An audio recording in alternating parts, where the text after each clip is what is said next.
The thought experiment for the whole story is the unconditional love a parent feels for the child. And how far can you take the story to demonstrate what that means? It is not just about the beautiful parts of love. It's also about the dark side. It's about how everything wonderful and everything bad ultimately can start with love. Set and action! It's me!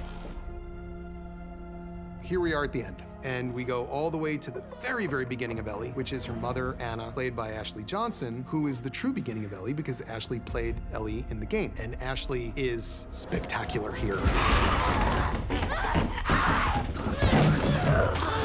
It sort of brings the story around to meeting Ellie for the first time and how she was first brought into this world. And there was a special level of it for me to play the mother of this character that I care so deeply about.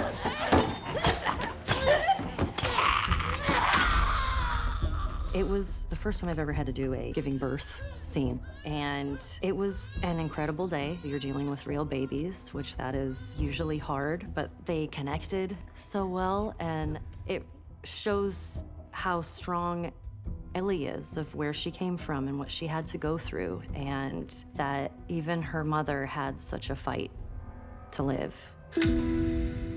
By this point, watching the series, if you've played the game, you have a new Ellie in your mind. And I need to understand why she is immune, but I also need to understand how much she was loved. And there's this genetic connecting between the two Ellies that we know, and this moment connects them together. Anna and Marlene have gone through this whole journey of this pandemic together and finally realized that connection when Marlene walks into the room and sees Anna in the state that she's in.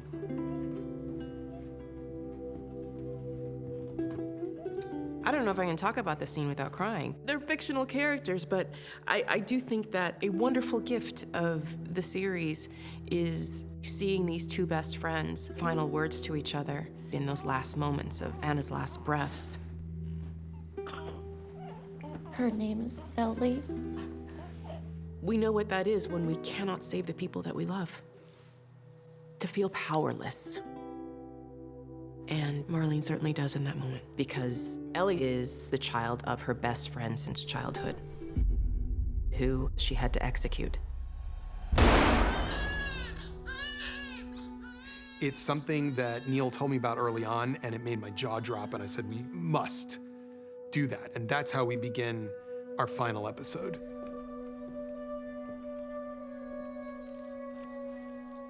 There's this moment, and we really just follow the game here very closely because it's so beautiful, where they encounter a giraffe.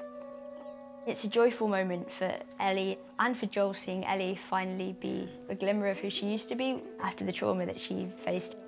Everything that she'd experienced hasn't just gone away. It's just this moment of beauty. So precious, it's almost sad. But then from speaking to Craig, I realized it was just living the truth of it, which was, it was bittersweet, but still so, so beautiful. So fucking cool. There's just a moment of awe and wonder in this world still. And the beauty of it is such that we understand why the ice melts between them. He's still trying to keep her with him and saying, we don't have to keep going. Let me just take you back with me. And she's saying, no, we have to go out and finish it. We finished what we started. I get emotional just thinking about it because it's their closest moment where Joel finally tells her the true story about how he got his scar. And it was not because some guy shot at him, it's because he tried to kill himself and he missed. But he's glad he did. And she thinks she understands the lesson here, which is you'll get over this. He lost a daughter, he was crushed, he wanted to end his own life, he didn't. So time heals all wounds, I guess. It wasn't time that did it.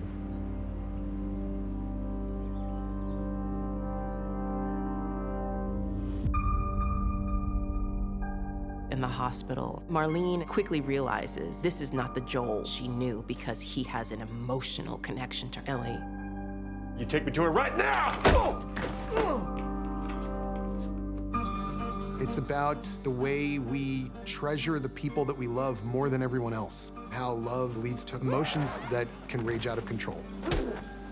We've seen Joel kill. We've seen him lose loved ones. So how do you take that any further? What if it's between saving all of humanity or this one girl? It's the easiest choice he's ever made in his life.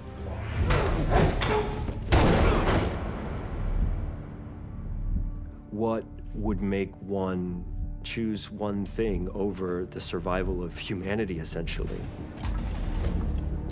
Which is something that he does because he finds himself incapable of losing again.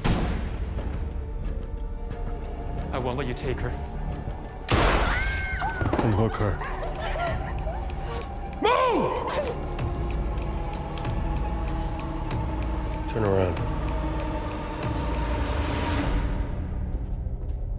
Can't keep her safe forever. No matter how hard you try, no matter how many people you kill.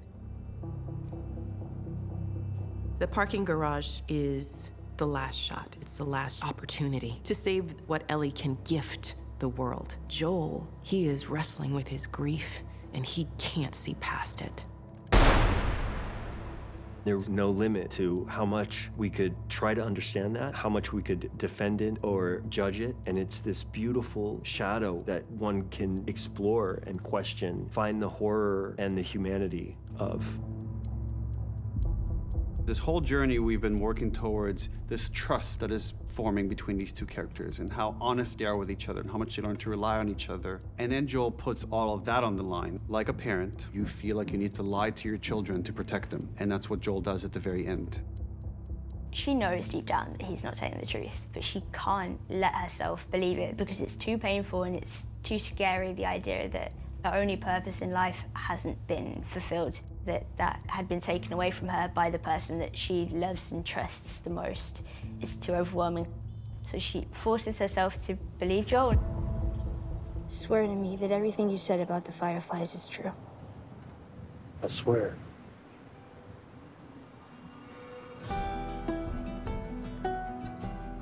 Time doesn't really heal anything. It just makes it fade. But people heal things. And in that moment, you understand the depth of what she means to him. And the horror of it all is that that's why the ending has to be the way it is. The ending is something that people have been arguing about for over a decade.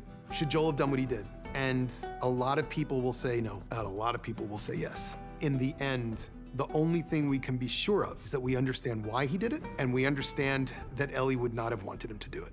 That complexity is why The Last of Us as a narrative is so gorgeous. It's why it's the most beautiful story told in the entire genre of video games. It's why Neil is a genius, and it's why I wanted to make the show in the first place.